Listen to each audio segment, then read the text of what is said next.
இப்போ நம்ம திருவேற்காடு தேவி கருமாரியம்மன் கோவிலுக்கு தான் போய்கிட்டு இருக்கோம். எப்படி போகணுன்னா கோயம்பேட்டிலேருந்து பூந்தமல்லி போகிற ஹை ரோட்டில் அருள்மிகு ஸ்ரீ தேவி கருமாரியம்மன் திருக்கோவில் நுழைவு வாசல் அப்படின்னு நமக்கு ஆர்ச்சியே போட்டிருக்காங்க. அது உள்ளே நம்ம ஒரு 2 கிலோமீட்டர் போக வேண்டியது இருக்குது.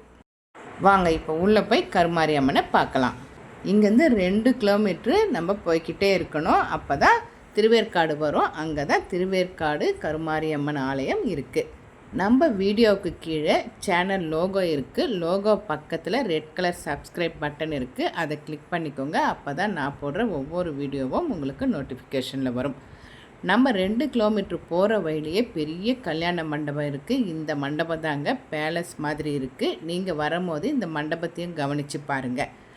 இந்த ரூட்டில் திருவேற்காட்டுக்கு நிறைய பஸ் போகுது, ஷேர் ஆட்டோவும் போகுது. இங்கே பஸ் டிப்போ இருக்குது. இங்கேருந்து ஒரு 5 நிமிஷம் நடந்து போனாலே திருவேற்காடு கோவில் வந்துடுதுங்க.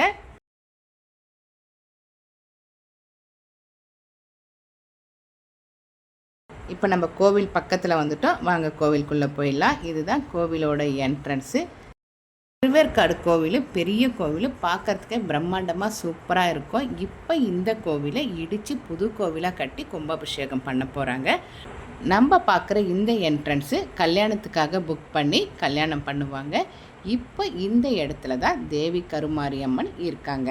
ஒரு வருஷமாக கோவில் கட்டிக்கிட்டு இருக்காங்களாம். இன்னும் கோவிலோட பணி முடியறதுக்கு இன்னும் 1 வருடம் ஆகும் அப்படின்னு சொன்னாங்க. அதுக்கப்புறம் கும்பாபிஷேகம் பண்ணிடுவோம் அப்படின்னு சொன்னாங்க. கோவிலுக்குள்ளே இருக்கிற இந்த அம்மன் மரத்தால் செய்யப்பட்டிருக்கு. மரச்சிலை அம்மன் என்னும் பெயரும் உண்டு. இங்கே வரவங்க எல்லாரும் சில்லறையாகவும் காசு போடுறாங்க, நோட்டாகவும் காசு போடுறாங்க. ரொம்ப ஃபேமஸான அம்மன். இங்கு பௌர்ணமி தோறும் 108 சுமங்கலி பெண்களால் சிறப்பு விளக்கு பூஜை நடைபெறுகிறது. நம்ம கோவிலுக்கு வெளியில் வந்ததுமே பெரிய புத்து கோவில் இருக்குது. அதையும் நீங்கள் கவனித்து பாருங்கள். இங்கேயும் நீங்கள் தரிசனம் பண்ணுங்கள். திருவேற்காட்டுக்கு அம்மனையும் தரிசனம் பண்ணிவிட்டு பக்கத்துலேயே பழமையான பெருமாள் கோவில் இருக்குது. அங்கேயும் தரிசனம் பண்ணுங்கள். இந்த இடத்துல பொங்கல் வைக்கிறதுக்கு தனியாக இடம் ஒதுக்கியிருக்காங்க. இந்த இடத்துல தான் எல்லாருமே பொங்கல் வைக்கிறாங்க.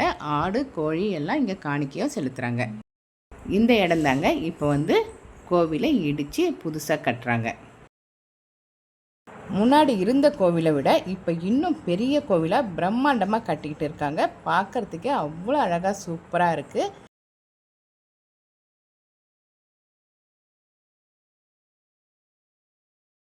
நான் அடுத்தது கட்டிடப்பணி முடிஞ்சு கும்பாபிஷேகம் நடந்ததும் ஃபுல் வீடியோ போடுறேன். 1 வருடமாக கட்டிடப்பணி வேலை நடந்துக்கிட்டு இருக்குது. இன்னும் முடியறதுக்கு 1 வருடம் ஆகும். அதுக்கப்புறம் கும்பாபிஷேகம்னு சொன்னாங்க. நமக்கு ஷேர் ஆட்டோவும் இருக்குது. எந்த நேரமும் பஸ்ஸும் இருக்குது. இந்த வீடியோ பிடிச்சிருந்தா லைக் பண்ணுங்கள், ஷேர் பண்ணுங்கள். மறக்காமல் நம்ம சேனலை சப்ஸ்கிரைப் பண்ணுங்கள். அப்போ தான் நான் போடுற ஒவ்வொரு வீடியோவும் உங்களுக்கு நோட்டிஃபிகேஷனில் வரும். தேங்க்யூ.